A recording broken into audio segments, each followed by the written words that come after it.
Good morning, Sunnyvale.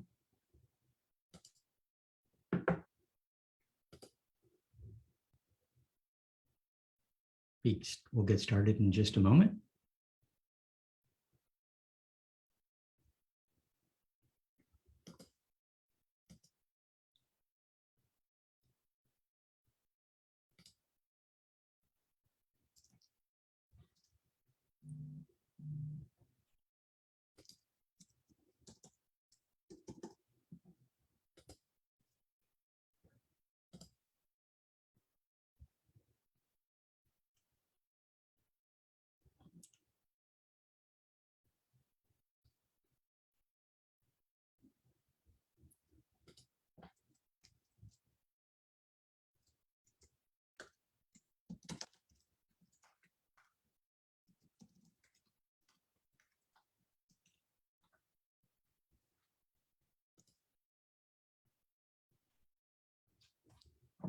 Get started.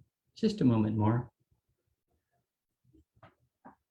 Let me get a little caffeine in my system.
Some interesting problems. Let me make sure everything's fine before we get started.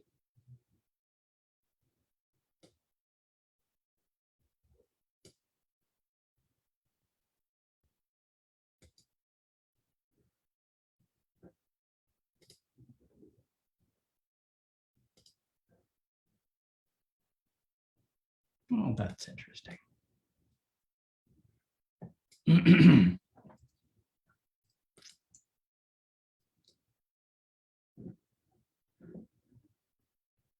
Okay. I think we are in good shape. Hopefully everybody can hear me and see me. I kept my computer from backing up this week. Let's go ahead and get started. So as I've talked about previously, I've started changing my background with some art that I've collected in my travels around the world. So this is actually a mural from Guadalajara. So it's an armadillo and a hummingbird. And it was actually put on roll-up doors on one of the businesses when we were going through Guadalajara a few years ago. But let me go back to my normal background as we go ahead and get started. And then we can, of course, highlight some of the local Sunnyvale artists. But good morning. Welcome to March. Welcome to a little bit of rain. So we finally have some rain. I'm Sunnyvale Mayor Larry Klein. Thank you for joining me again this week. This is the 103rd installment of my weekly virtual office hours. You know, we're rapidly approaching that 2-year anniversary from the first virtual address that I had to do. And, you know, we've now reached 718 days since the March 16, 2020 county health order started the shelter in place in an attempt to slow the spread of COVID-19. You know, almost 2 years ago, I converted my weekly coffee shop hours into these weekly virtual office live stream addresses. Haven't missed a week since.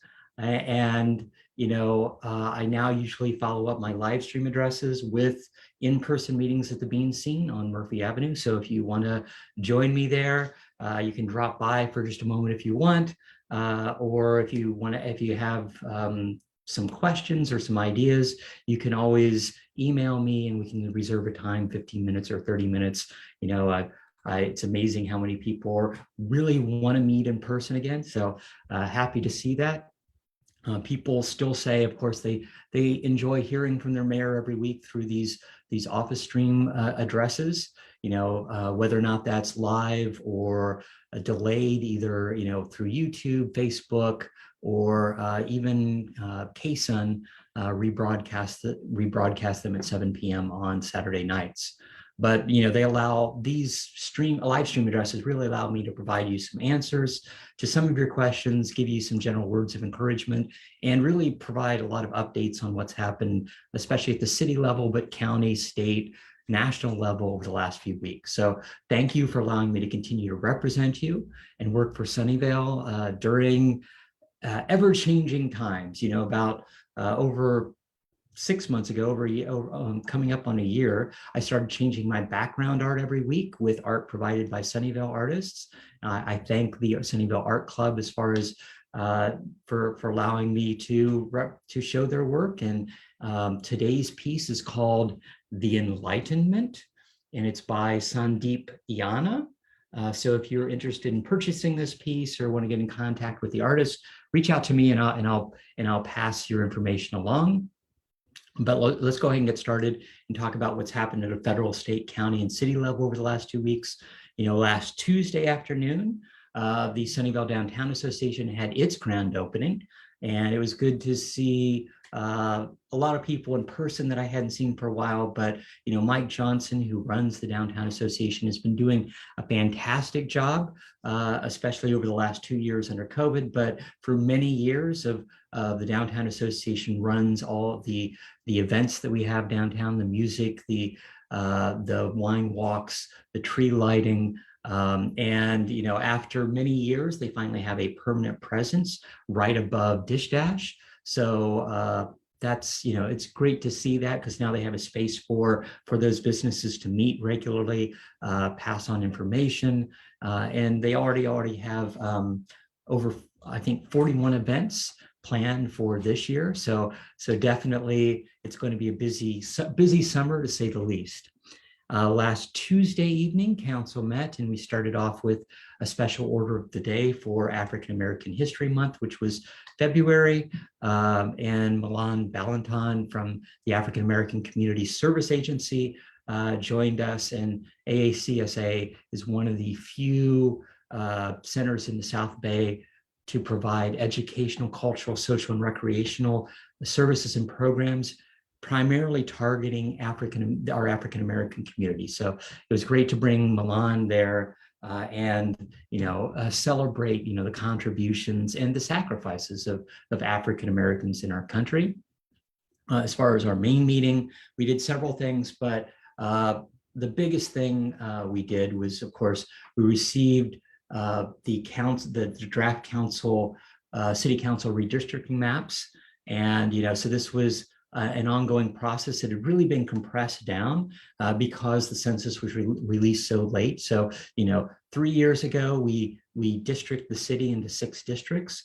Of course, after the 2020 census, we now need to redistrict in preparation for the primary and this November's election. And so the census data was released very, very late. It was supposed to be released in August, and it really came out at the end of November, beginning of December. And so we had to compress our outreach, community outreach, and all the decision-making that we had to do to find those districts into just a few months. And I commend First Deputy City Manager Jackie Guzman and the whole commission. So council set up an independent commission, redistricting commission, that actually took community input, discussed the boundary issues, and how to make sure that we meet the requirements as far as population. So the difference between different districts has to be less than 10% from a population standpoint,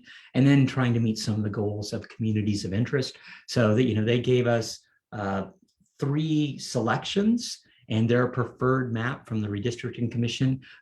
Council ultimately approved that map that same evening, and so now we finalize that map with the county registrar's office, and move that forward as quickly as possible for the July election, but most importantly for the districts that we have in the November election. So happy to see that was finalized. We had to do it by the second week of March, and we were able to finalize it on the first pass. Council had the ability to ask for a few minor tweaks to any or all the maps that were presented. But we chose the preferred map, and that effort is done until 10 years from now. So happy that that's there. Last Thursday morning, I was up at 4 a.m.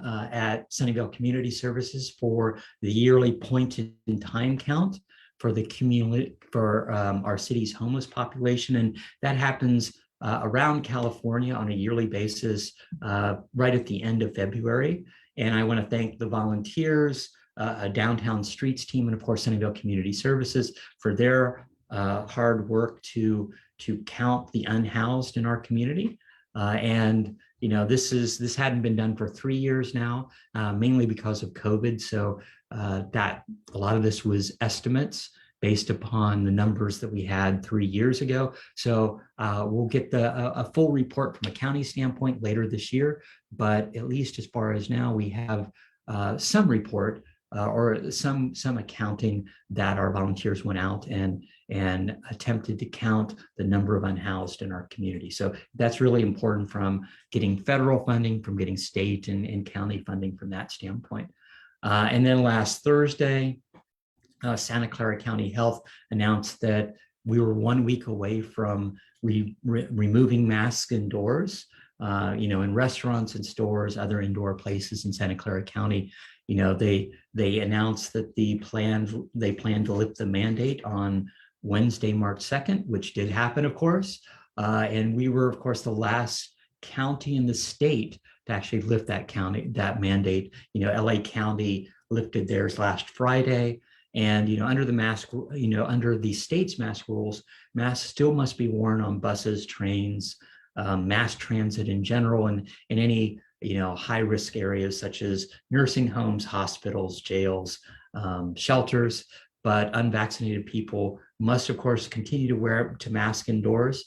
And but nobody's really, very few places are actually asking people to prove their inoculation status. And I see a lot of that is being rolled back in many places now that our numbers are down from a large standpoint. And then last Friday, the CDC similarly announced that they would be changing its mask guidelines. They updated regulations, and ultimately that put more emphasis on hospitalizations and not case rates. So that was good. And you saw at the State of the Nation, or Biden's state address, that on Tuesday night, when Biden gave his address, almost everyone was unmasked in the congressional chamber. So that was a big change, to say the least. And then on Monday of this week, as proposed, by February 28th, which the last day of the month of February was Monday, Dr. Galley, from a state standpoint, announced that an update to the mask requirements in schools. So California will no longer require masks in schools after March 11th. And Governor Newsom joined other governors from Oregon and Washington to announce that the state would be strongly recommending masking in schools instead of mandating it. And of course, this doesn't mean that school districts can't mandate masks by themselves. It's just not being mandated from a state level anymore.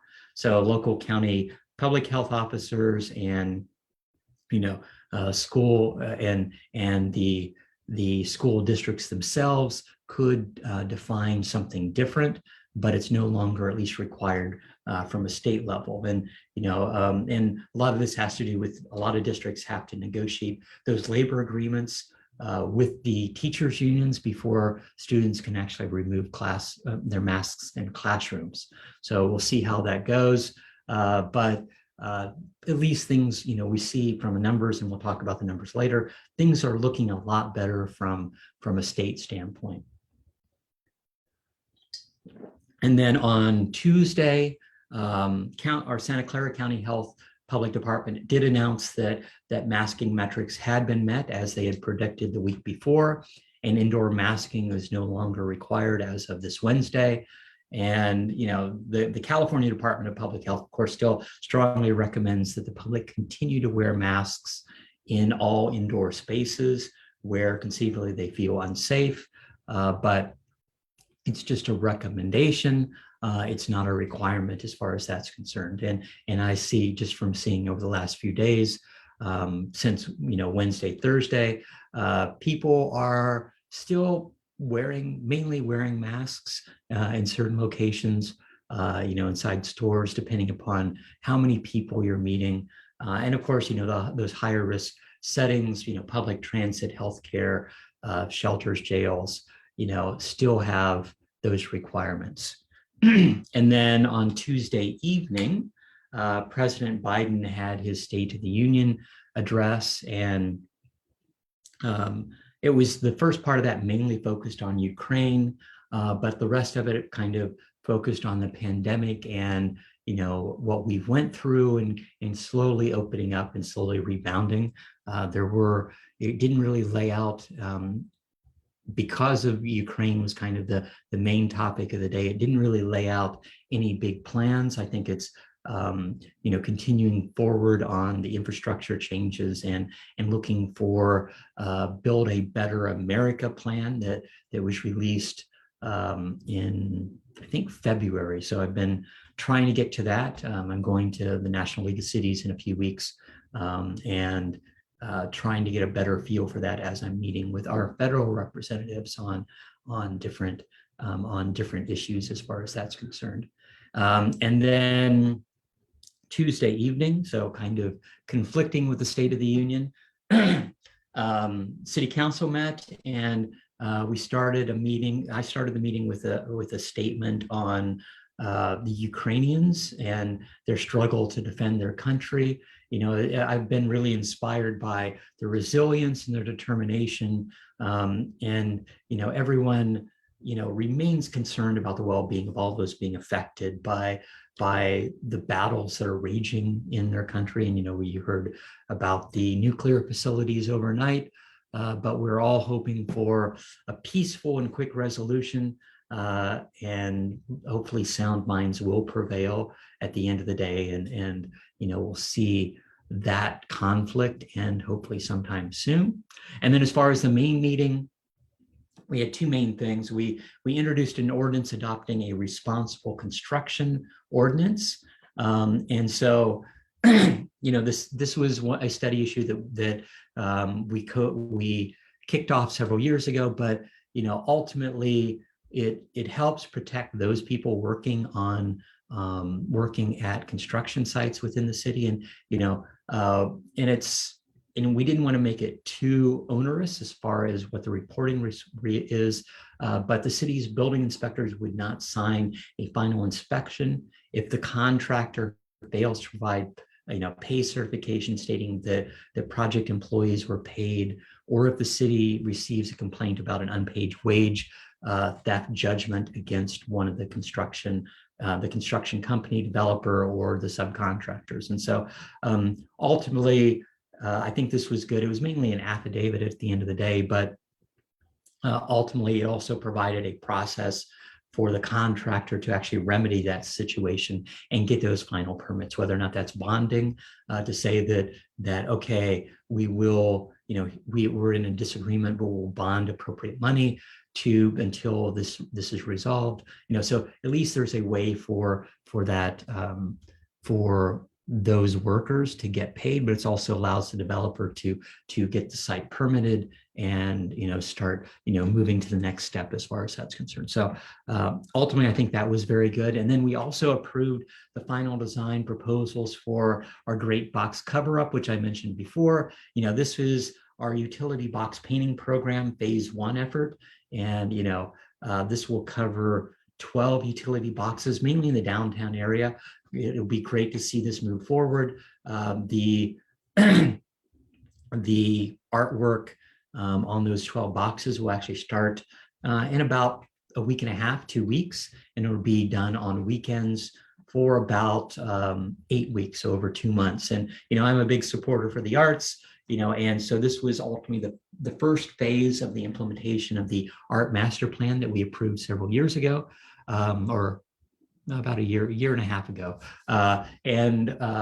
It's good to see, adding art into areas which are, those gray metal boxes that everybody has to pass all the time. And so, this is the first phase of that, and then we'll continue doing that. But some Sunnyvale artists and other artists from around the county that are basically did proposals, and it was ultimately these final 12 were selected by the Sunnyvale Art Club, and happy to see some of the by the Sunnyvale Art Commission, and happy to see some of the Sunnyvale Art Club that was some of our members were chosen, but some muralists that are actually doing full-time murals were also chosen to do that effort. So happy to see that happening here in Sunnyvale. And then as far as Tuesday night's meeting, we actually adjourned the meeting in the memory of Manuela Rodriguez, who passed away last month. And Manuela was a longtime resident here in Sunnyvale, living here for 77 years. I got to know her many years ago before I ever ran for city council, but she was actually originally born in Pueblo Nuevo, Spain. And she was always really proud of her Spanish heritage, and it was always, and she was just such a joy to deal with. She went to Fremont High School. She worked at, the Libby Cannery, during the summers during high school, and worked to run the family business with Seggio's Bakery when we had a bakery in downtown Sunnyvale, and actually worked for the city for 15 years in the Sunnyvale Police Department Records department. She was a supervisor there, and she retired there in 1982. So she was a supporter of Fremont High School Alumni Association.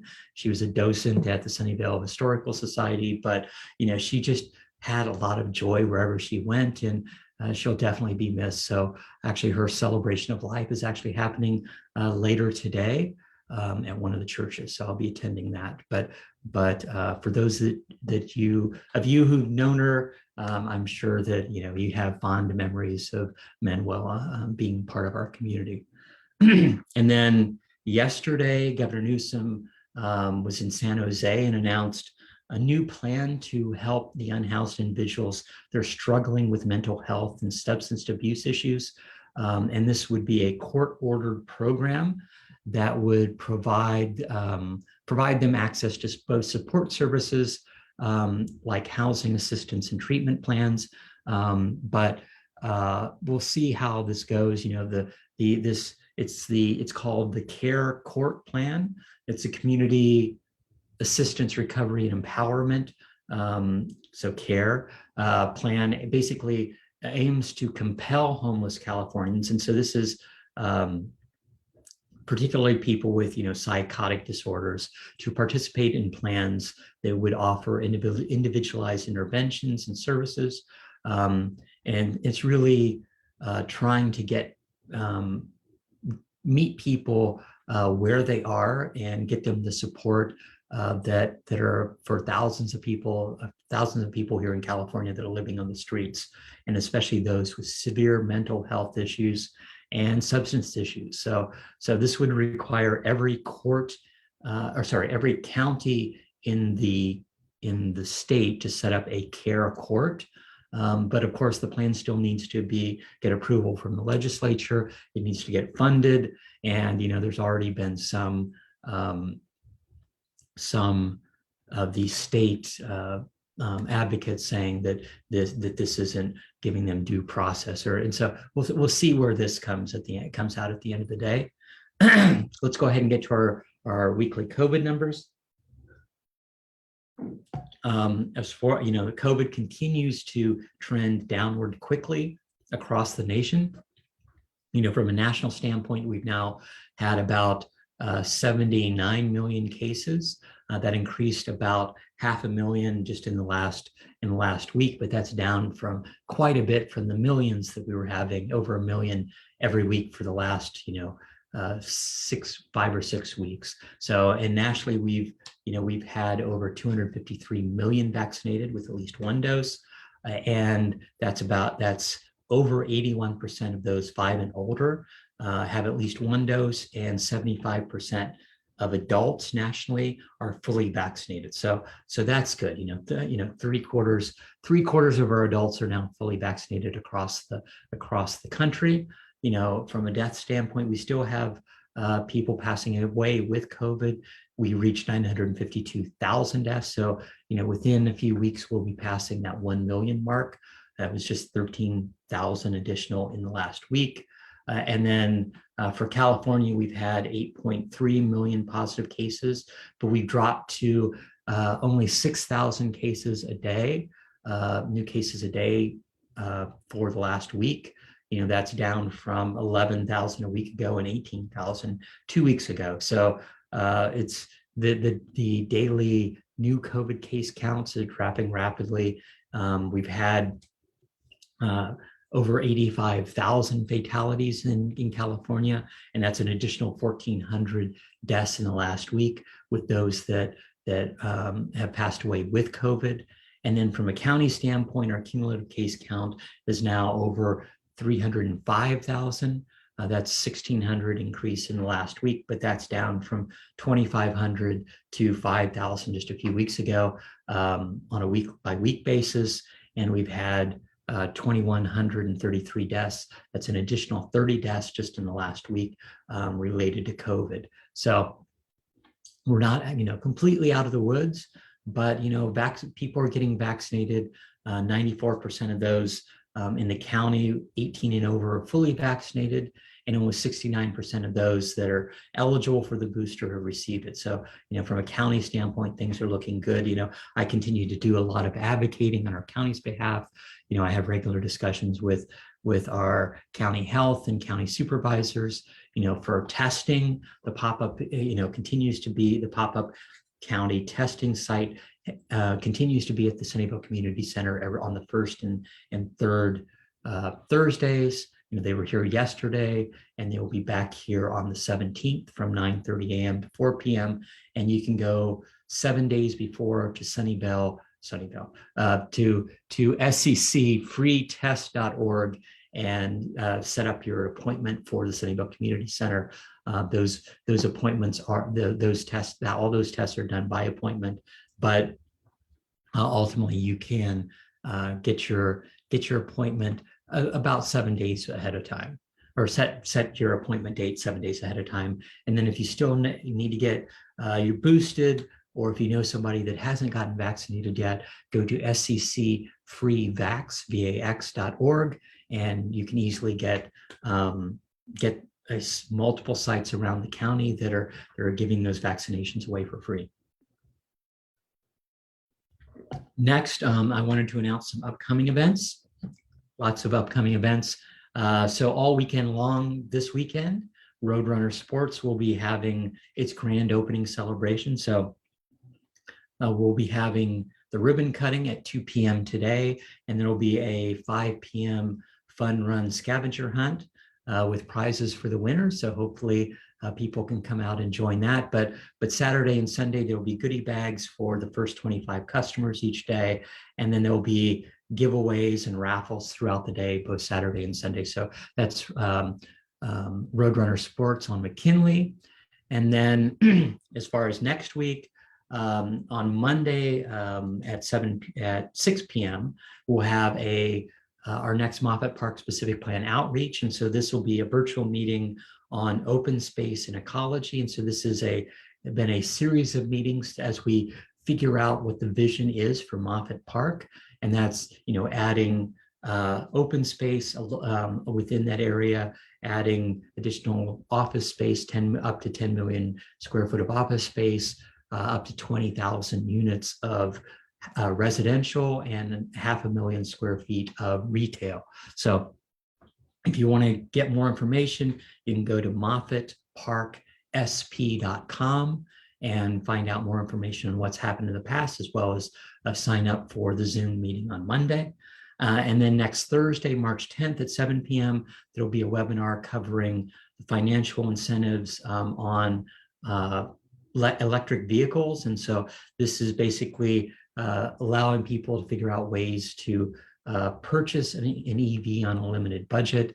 And so this is our second webinar on the Sunnyvale Drive Electric program. And there are lots of tax credits, rebates, other incentives for to lower that vehicle cost. So definitely consider that if you're considering purchasing an electric vehicle. And then on Wednesday, March 16th at 7 p.m., we'll have another session of the Sustainability Speaker Series. This one is the emissions that you purchase, reducing your carbon footprint. And so Chris Jones from the Director of Cool Climate Network will basically help everyone understand how our everyday choices can create or hopefully reduce your carbon emissions. And so that's these series is the series of sustainability series is always actually very, very informative as far as what you can do to make the world a better place. And then as far as upcoming council meetings, our March 22nd council meeting has several things, one of which is a request for additional funding for Sunnyvale Community Services to help fund their Downtown Streets program, which is getting our unhoused residents into work, kind of getting them a hand up into the job market and helping them get back into that routine. There was some HUD funding that was pulled, and so we're looking at additional funding from the city to help meet that. There's also approving the location of our cricket batting cages in Sunnyvale Parks, and so this was a study that was kicked off several years ago, went through evaluation, and we'll finally hear the final recommendation from the Parks and Rec Commission. And then we'll also be discussing in-person meetings and when council will actually come back in person. For quite a long time now, we've been kind of reaffirming that we will have virtual meetings. This will be a good discussion from council to figure out when council will come back, and then also, and we've already said that would be a hybrid meeting, so it'd be in-person council, in-person residents that want to be there, but also having the ability for remote access and participation from residents, so they can actually stay at home and take care of their children and still give public testimony at council meetings. But also figuring out when that same transition would happen from a commission standpoint. And then on April 5th, we'll be looking at our short-term rental ordinance changes. And so this is in relationship to those bad actors in our community that have allowed, parties, and you saw or heard about the shooting that happened last year. So it's making some financial fines in place so that those Airbnb, VRBO, or whatever short-term rental agency landlords are utilizing, there's some penalty for not following the city rules. Let's go ahead and get to our weekly questions. If you have a question, go ahead and add it to the comments, and I'll see if I can get to it. Betsy asked, I have concerns about the development proposal for the medical offices at the corner of Fremont and Mary. Multiple residents are worried about the privacy in their glass-walled Eichlers nearby.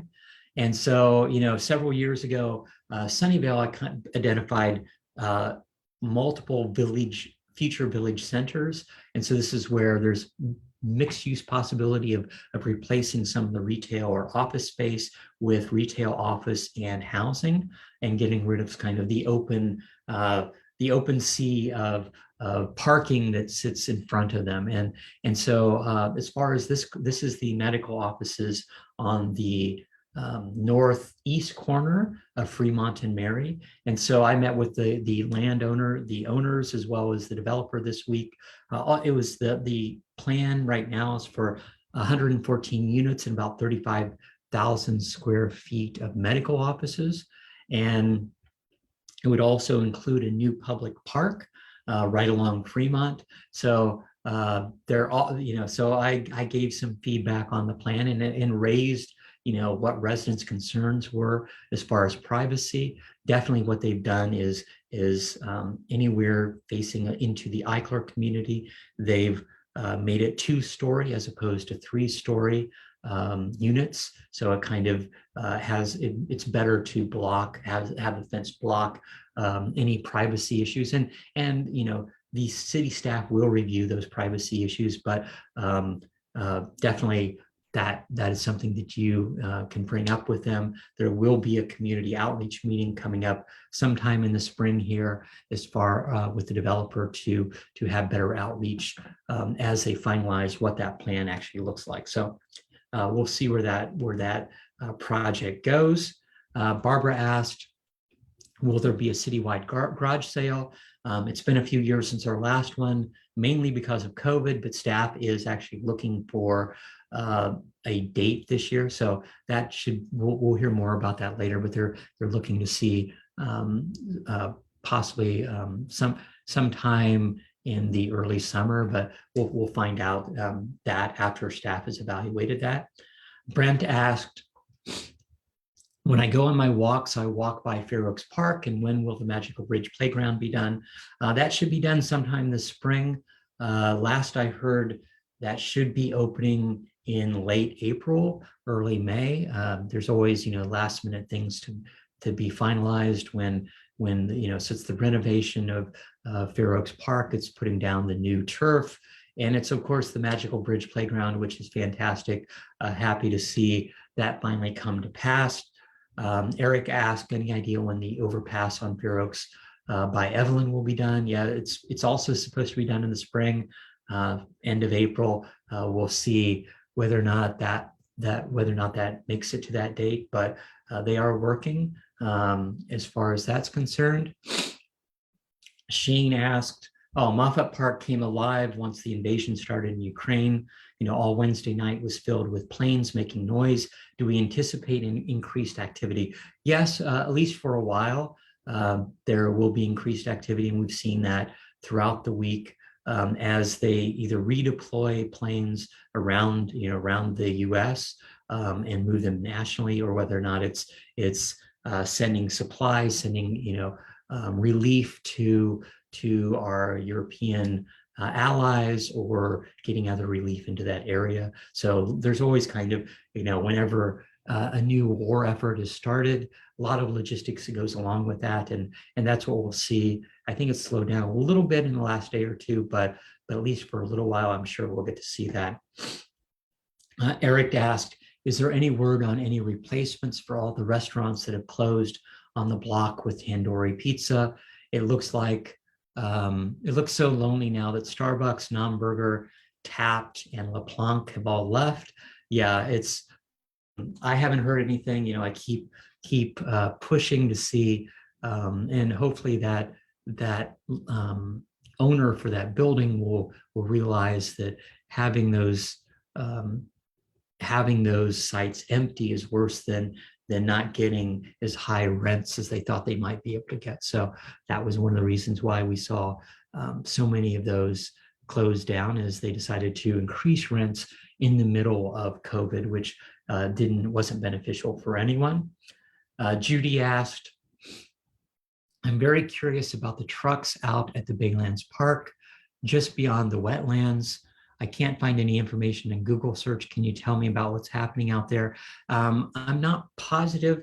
I do think that I did hear from Valley Water that they are doing a certain amount of efforts on the different channels and floodplains. So I think this is part of a valley water effort as far as that's concerned, to redo basically some of the levees. We have a whole big effort in Valley Water just approved what Google is doing, as well as what a partnership between Valley Water and Sunnyvale to fix the east and west channel in Moffett Park, and east channel going all the way to 101, so it's kind of through the Lakewood area, to pave it, to make it more pedestrian bike friendly, while also the work out in the out beyond Baylands, I think, is to build up some of those levees in case of sea level rise. So I think that's the majority of those efforts. Let's see. I don't see any additional questions. Oh, hang on. Looks like there's a few that aren't popping up here for some reason. Oh, well, looks like I only see a portion of our questions. So if I don't get to since I don't see your question now, I'll go ahead and answer it, in text or next week if I need to. But let's go ahead and wrap up. Thanks for joining me again, yet again this week. COVID is still at the top of everyone's mind, but things are getting better. We continue, some people definitely continue to struggle, but people are looking forward to getting back in person. I want you to remind you that no matter what the challenges we face them together, and I'm proud of, what our city's done in response to COVID and all the challenges we faced over the last 2 years. I'm thankful for our wonderful residents who, are always helping others, and serving their community in so many ways, giving blankets, passing food, or just sharing whatever they have. So issues always continue to come up, but your actions and your attitude have made a difference and will always make a difference. Sunnyvale will emerge from this as a stronger community. We're in this together. We will get through this together. Thanks for listening. Have a wonderful week. Goodbye.